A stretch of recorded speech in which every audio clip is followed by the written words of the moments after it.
السلام علیکم ورحمۃ اللہ وبرکاتہ۔ امید ہے کہ آپ سب لوگ بالکل ٹھیک ٹھاک ہوں گے۔ 2-3 دن آپ لوگوں سے کوئی بات چیت نہیں ہو سکی چونکہ ہماری بیٹی کی شادی تھی، میری نواسی کی، تو ظاہر ہے وہ ہماری پہلی گرینڈ چلڈرن ہے جس کی شادی ہے، چھوٹی سی بچی کی۔ تو ہم لوگ اس میں سب لوگ بزی تھے، پورا خاندان ماشاءاللہ چشم بدور جمع تھا، تو مجھے ٹائم ہی نہیں مل سکا۔ آج میں آپ کو ایک تو یہ بتاؤں گی تہجد کے فوائد، تہجد میں کیا پڑھنا چاہیے، کس طرح پڑھنا چاہیے، اس کی کیا فضیلت ہے۔ اگر کسی کا بچہ یا بڑا کوئی ضدی ہے تو اس کو ضد سے ہٹانے کے لیے کون سی قرآن مجید کی آیت ہے جو پڑھیں گے تو وہ سیدھے راستے پہ رہے گا۔ اور اسی طرح اور مشکل مصیبت میں جو 2-3 دعائیں ہیں وہ میں آپ کو انشاءاللہ تعالی بتاؤں گی، جو تاکہ آپ کے لیے زندگی میں آسانیاں پیدا ہوں۔ اللہ بڑا ہی غفور الرحیم ہے، اللہ پر بھروسہ رکھیں۔ آپ یقین کریں جب ہم اس سے آسانیاں مانگتے ہیں وہ ہمیں ضرور بضرور عطا کرتا ہے۔ یقین ہونا چاہیے، اگر یقین نہیں ہے تو ہمیں کچھ نہیں ملنے والا، اور اگر ہمارا رب پہ بھروسہ ہوا کہ ملے گا، ملنے ہی والا ہے، تو وہ ہمیں ضرور عطا فرمائے گا، یہ پکی بات ہے۔ جو عبادات اخلاق اور کردار پر اثر انداز نہ ہو سکے وہ مشقت کے سوا کچھ نہیں۔ آپ نے غور سے یہ میری بات سننی ہے، جو عبادات اخلاق اور کردار پر اثر انداز نہ ہو سکے وہ مشقت کے سوا کچھ نہیں۔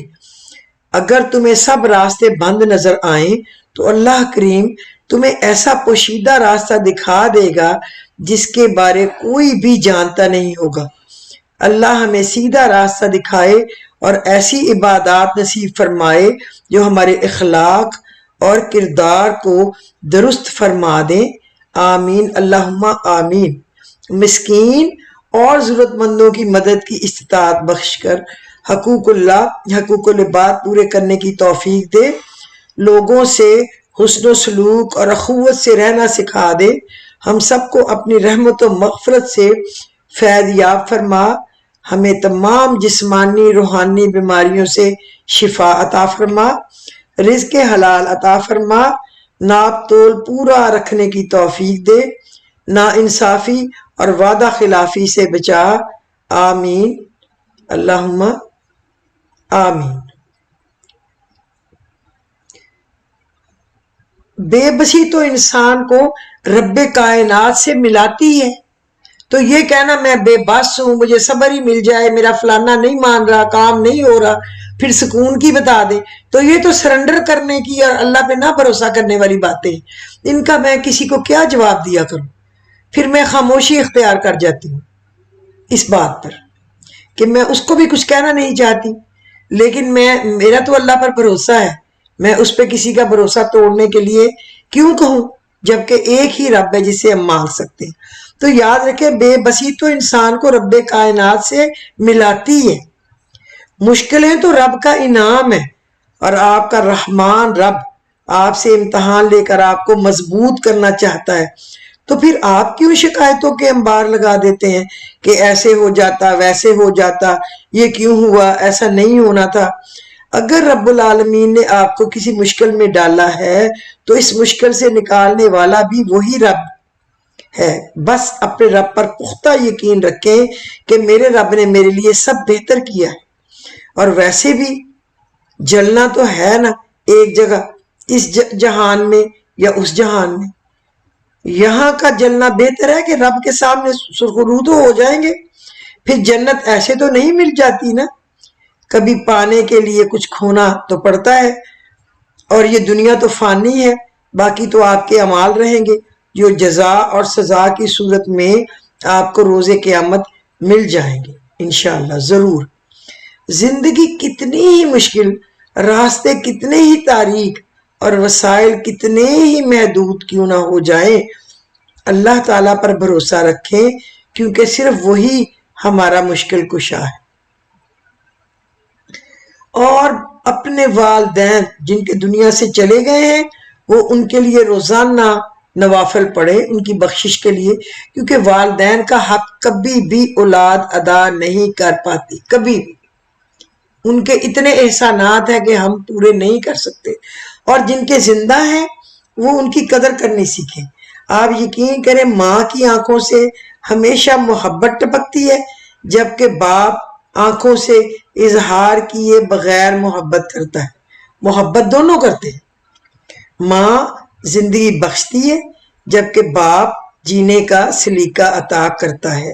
ماں روٹی اور کھانا کھلاتی ہے، جبکہ باپ روٹی اور کھانے کی قیمت کا احساس دلاتا ہے۔ ماں دنیا سے متعارف کرواتی ہے، جبکہ باپ دنیا کو آپ سے متعارف کرواتا ہے۔ ماں اپنی ذات پر توجہ رکھنا سکھاتی ہے، جبکہ باپ ذمہ داریوں پر توجہ رکھنا سکھاتا ہے۔ ماں گرنے سے بچاتی ہے، جبکہ باپ گر کر سنبھلنا سکھاتا ہے۔ ماں پیروں پر چلنا سکھاتی ہے، جبکہ باپ زندگی کے نشیب و فراز میں اپنے بل بوتے پر چلنا سکھاتا ہے۔ ماں اپنے تجربات سے سکھاتی ہے، جبکہ باپ نئے تجربات کرنے کا حوصلہ پیدا کرتا ہے۔ ماں کی محبت کا اندازہ دنیا میں آنکھ کھولتے ہی ہو جاتا ہے، جبکہ باپ کی محبت کا اندازہ خود باپ بننے کے بعد ہوتا ہے کہ باپ کیا چیز ہے۔ آپ یقین کریں، دونوں لازم و ملزوم ہیں، دونوں جنت کے دروازے ہیں، دونوں کی بچوں کو ضرورت ہے۔ اللہ یہ خوبصورت سایہ سب بچوں پر محبت، پیار، تندرستی کے ساتھ قائم رکھے۔ بچے سلامت رہیں، والدین بھی سلامت رہیں، بہن بھائی بھی سلامت رہیں۔ جو آپ کے ماں باپ جائے، نہ ماں باپ ملے تو نہ بہن بھائی ملے۔ یہ باتیں جو ہیں یہ بہت قیمتی ہیں، یاد رکھنے والی ہیں۔ اولاد کے لیے دل کی گہرائیوں سے دعا نکلتی ہے، اے اللہ میں تیرے صمد نام کے ساتھ، تیرے عظمت والے نام کے ساتھ دعا کرتا ہوں یا کرتی ہوں کہ اے رب کریم میری اولاد کے احوال کو درست فرما کر مجھ پر احسان فرما۔ اے اللہ ان کی عمر میں صحت و عافیت اور اپنی اطاعت و رضا کے ساتھ برکت پیدا فرما دے، آمین۔ اے اللہ ان کے ضعف اور مرض کو قوت اور شفا میں بدل دے، آمین۔ یا رب ان کے بدن و کان و آنکھ و جان و اعضاء میں عافیت پیدا فرما دے، آمین۔ اے اللہ اپنی رحمت سے ان پر بلا، گناہ، گمراہی اور غلطیوں سے حفاظت فرما، آمین۔ اے اللہ ان کو اپنا فرما بردار بنا، آمین۔ اے اللہ ان کی تربیت کرنے میں، ان کی نیکی میں، ان کو مؤدب بنانے میں میری مدد فرما، الہی سم آمین۔ اے اللہ ان کو میرے لیے خیر بنا دے، آمین۔ اے اللہ میں اپنی اولاد کو تیری ضمانت و امانت میں دیتا ہوں یا دیتی ہوں، اے وہ عظیم ذات کہ جو امانت کو ضائع نہیں کرتا۔ میں ہر آفت و ہر بری بیماری اور رات دن کے شر اور ہر حاسد کی آنکھ کے شر سے حفاظت کا سوال کرتی ہوں۔ اے اللہ ان کی حفاظت فرمائیے، سامنے سے، پیچھے سے، دائیں سے، بائیں سے، اوپر سے اور نیچے سے۔ اے اللہ میری اولاد کے دل میں اپنی محبت ڈال دے اور اسے اپنا اور اپنے پیارے حبیب کا فرما بردار بنا لیجیے۔ اے اللہ ان کی آنکھ کو نامحرم کے دیکھنے سے، ان کے دل کو نامحرم کی محبت میں مبتلا ہونے سے بچا لیجیے، اللہم آمین۔ اے اللہ میری اولاد کی محبت اپنے بندوں کے دلوں میں ڈال دے، ان کے لیے دلوں کو مسخر فرما دے، آمین۔ اے اللہ میری اولاد کو دین و علم و اخلاق اور لوگوں کی محبت میں سے حصہ عطا فرما، آمین۔ اے خالق کائنات ان کی توانائیوں، صلاحیتوں، اوقات، مال اور رزق میں آپ کے دین کا حصہ ہو، دین کے دشمنوں کا کوئی حصہ نہ ہو، الہی ثم آمین۔ اے اللہ میری اولاد کو دو جہان میں کامیابیاں اور بلند مقام عطا فرمائیے، آمین۔ اے اللہ ان کو نیک بخت اور ان کو متقی، اغنیاء اور اسخیاء یعنی سخی جو ہوتے ہیں لوگ، اور بردبار اور علم والے اور نصیحت کرنے والوں میں سے بنا دے، آمین۔ یا رب العالمین، یا سمیع الدعوات، یہ ہمیں آپ اپنی اولاد کے لیے دعا کیجئے ان مبارک دنوں میں، اور اس میسج کو آپ ہر ماں باپ کو بتائیں کہ یہ میسج یہ لوگوں کو بتائیں، تاکہ یہ جو دن ختم ہو رہے ہیں رجب کے مہینے کے قبولیت کے، تو وہ اس کو استعمال کر لیں اور اس سے اپنی اولاد کے لیے فائدہ اٹھا لیں۔ تو ابھی ہم آتے ہیں تہجد کی طرف کہ تہجد کیا ہے، اس میں کیا پڑھنا چاہیے، کس وقت پڑھنا چاہیے۔ تہجد میں پکارا جائے اور اللہ سے رابطہ نہ ہو، ایسا ہو ہی نہیں سکتا۔ تہجد میں پکارا جائے اور اللہ سے رابطہ نہ ہو، ایسا تو ہو ہی نہیں سکتا۔ تہجد کا الارم لگا لیجئے، فجر کی نیت کر لیجئے۔ تہجد کی فضیلت، تہجد کی نماز اور رکعتیں۔ ہمارے نبی صلی اللہ علیہ وسلم کا تہجد کی ادائیگی کا طریقہ۔ تہجد ہے کیا، پہلے میں یہ بتاؤں۔ تہجد رات کی وہ نماز ہے جو بعد نماز عشاء سونے کے بعد درمیان رات میں اٹھ کر پڑھی جاتی ہے۔ اسلام کے پہلے دور میں جب 5 نمازیں فرض نہیں ہوئی تھی، اس وقت تہجد کی نماز فرض تھی، اور معراج کے موقع پر جب رات حضرت محمد مصطفیٰ صلی اللہ علیہ وسلم آسمان کے معجزاتی سفر پر گئے تھے، جب معراج پر آپ صلی اللہ علیہ وسلم کو 5 نمازوں کی فرضیت کا حکم ملا تھا، اس وقت تہجد کی نماز نفل نماز میں بدل دی گئی تھی۔ یہ انعام کا باعث ہے نفل نماز۔ نبی صلی اللہ علیہ وسلم تہجد کی نماز کو خصوصیت کے ساتھ پڑھا کرتے تھے۔ تہجد کی نماز صرف نبی صلی اللہ علیہ وسلم پر ہی فرض تھی۔ اس کا تذکرہ سورہ الاسراء آیت نمبر 79 میں آیا ہے۔ تہجد کی نماز 2 رکعت سے لے کر 8 رکعت تک پڑھی جاتی ہے، اور 9ویں رکعت ملا کے وتر 9 بن جاتے ہیں۔ اس طرح تو یہ 2 رکعت بھی پڑھ سکتے ہیں، 4 بھی، 6 بھی، 8 بھی۔ یہ اپنے اوپر ہے کہ آپ نے کتنی پڑھنی ہے، اور اس کے ساتھ پھر ایک وتر ملا دینا ہے اگر نہیں پڑھا عشاء کے بعد۔ تو اس کی کوئی پابندی نہیں ہے کہ یہ 8 رکعتیں ہی پڑھی جائیں۔ تہجد گھر پر بھی پڑھی جاتی ہے، اس کے علاوہ کسی بھی مناسب وقت اور جگہ پر پڑھی جا سکتی ہے، جیسے کوئی رات کو اپنی کمپنی یا کام کی جگہ پر پڑھ سکتا ہے۔ تہجد کے لیے جاگنے میں مددگار سنتیں۔ ہمیں جتنے بھی مسائل درپیش ہیں ان کا حل سنت میں موجود ہے، بس یقین سے عمل کرنے کی ضرورت ہے۔ جس کا یقین نہیں اس کی قبولیت بھی نہیں۔ تہجد کے لیے جاگنے کے لیے اگر ہم رسول اللہ صلی اللہ علیہ وآلہ وسلم کے طریقے پر عمل کریں گے تو ہم ضرور کامیاب ہوں گے۔ دوپہر کو آپ قیلولہ کریں، سونے سے پہلے تہجد کے لیے اٹھنے کی نیت کر لیں، رات کو جلدی سو جائیں، سونے سے پہلے بستر جھاڑنا تاکہ شیطان بستر سے ہٹ جائے، سونے سے پہلے وضو کرنا۔ رسول پاک صلی اللہ علیہ وسلم نیند سے بیدار ہوتے ہی نیند کے آثار ختم کرنے کے لیے چہرے پر اپنے ہاتھ پھیرتے تھے، آپ بھی ایسا کیا کریں۔ بیدار ہوتے ہی اللہ کا ذکر کریں، جاگنے کے بعد ہاتھ دھوئیں، بسم اللہ پڑھ کر وضو کریں، ناک اچھی طرح جھاڑیں تاکہ شیطان اپنے ٹھکانے سے نکل جائے اور آپ خشوع و خضوع سے اللہ کی عبادت کر سکیں۔ نماز تہجد شروع کرنے کی مسنون دعا ہے، اللہم لک الحمد انت قیم السماوات والارض ومن فیہن ولک الحمد لک ملک السماوات والارض ومن فیہن ولک الحمد انت نور السماوات والارض ولک الحمد انت ملک السماوات والارض ولک الحمد انت الحق ووعدک الحق والکعبک الحق وقولک حق والجلت حق والنار حق والنبیون حق ومحمد صلی اللہ علیہ وسلم حق والساعۃ حق اللہم لک اسلمت وبک آمنت وعلیک توکلت وعلیک انبت وبک خاصمت وعلیک حاکمت فاغفر لی ما قدمت وما اخرت وما اسررت وما اعلنت انت المقدم وانت المؤخر لا الہ الا انت۔ ضروری نہیں ہے کہ آپ یہی عربی پڑھیں، آپ کوئی بھی دعا اللہ سے کر سکتے ہیں، خیر کی، عافیت کی۔ اے اللہ، ہر طرح کی تعریف تیرے ہی لیے ہے، تو آسمانوں اور زمین اور جو کچھ ان دونوں کے درمیان ہے ان کو سنبھالنے والا ہے، اور تیری ہی تعریف ہے آسمانوں اور زمین ان کے درمیان کی، تمام چیزوں پر حکومت تیرے ہی لیے ہے اور تیری ہی تعریف ہے. تو نور ہے آسمانوں اور زمین کا اور تیری ہی تعریف ہے. تو بادشاہ ہے آسمانوں اور زمینوں کا اور تیری ہی تعریف ہے.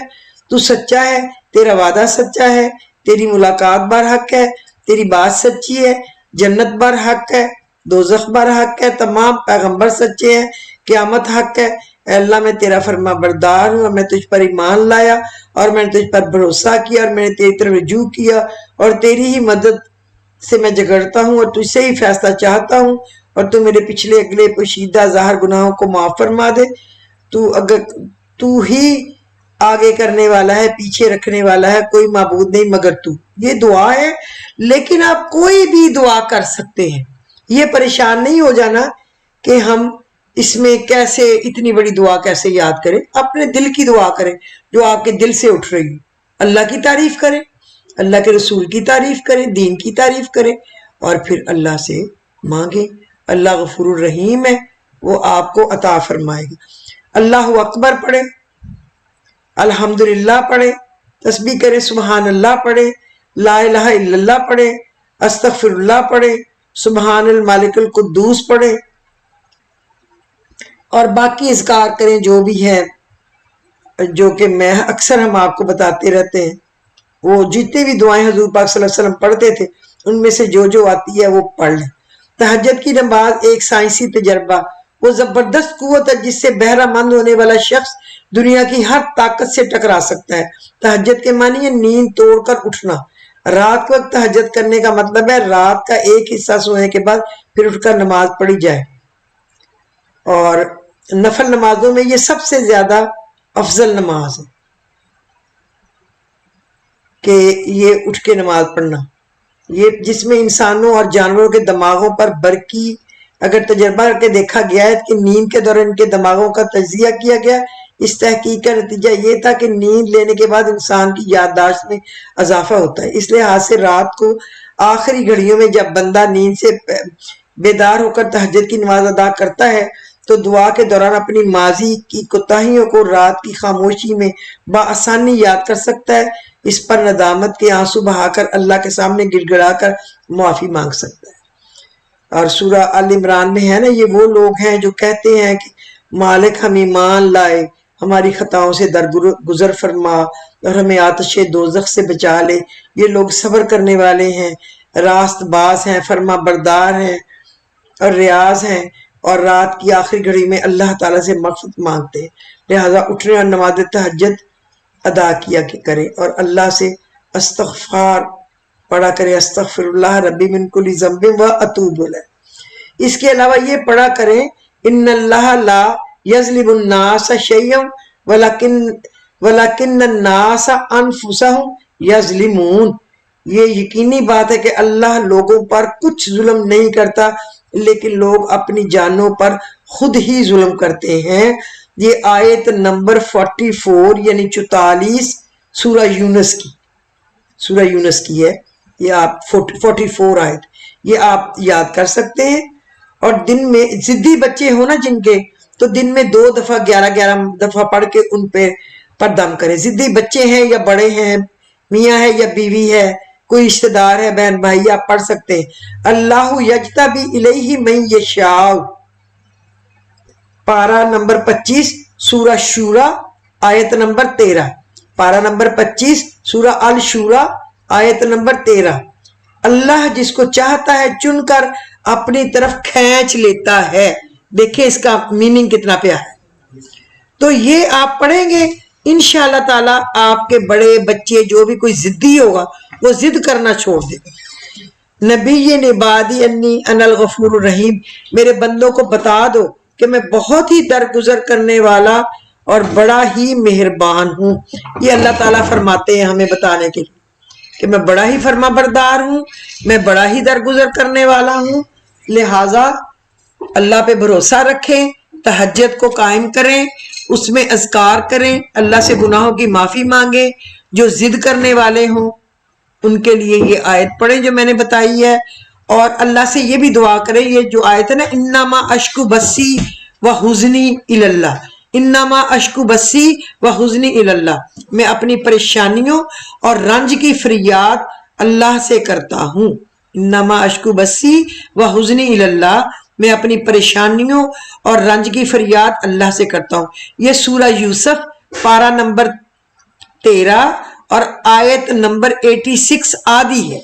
آپ یہ جن میری بہنوں نے چھوٹی ہیں بڑی ہیں جو بھی ہیں جنہوں نے اپنی پریشانیوں کا پچھلے 2-4 دن میں خاص تذکرہ کیا ہے وہ سمجھ جائیں کہ یہ ان کے لیے بھی یہ باتیں ضد کیسے ان کے جن کی ختم کرنا چاہتی ہیں، میں نام نہیں لینا چاہتی، وہ ختم ہوگی، اور جو ان کو غم ہے پریشانی ہے اس سے کیسے نکلیں گے.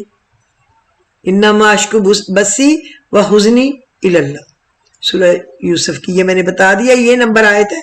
اور تہجد پڑھ کے کیا سبق پڑھنے ہیں، وہ قبولیت کا ٹائم ہے تاکہ اللہ آپ سے راضی ہو جائے.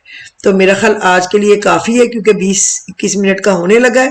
تو مجھے اجازت دیجئے، انشاءاللہ تعالی پھر اللہ نے زندگی دی، عافیت خیر رکھی تو پھر کل ملاقات ہوگی کسی بھی نئے ٹاپک کے ساتھ. تو آج کے دن میں مجھے اجازت دیجئے، خدا حافظ. اگر کسی نے سبسکرائب نہیں کیا تو پلیز آپ اس کو سبسکرائب کر دیں اور کچھ لوگوں کو ضرور سینڈ کر دیا کریں، اور اگر آپ کو پسند آیا ہو تو اس کو لائک اور شیئر کر دیا کریں حوصلہ افزائی کے لیے. خدا حافظ.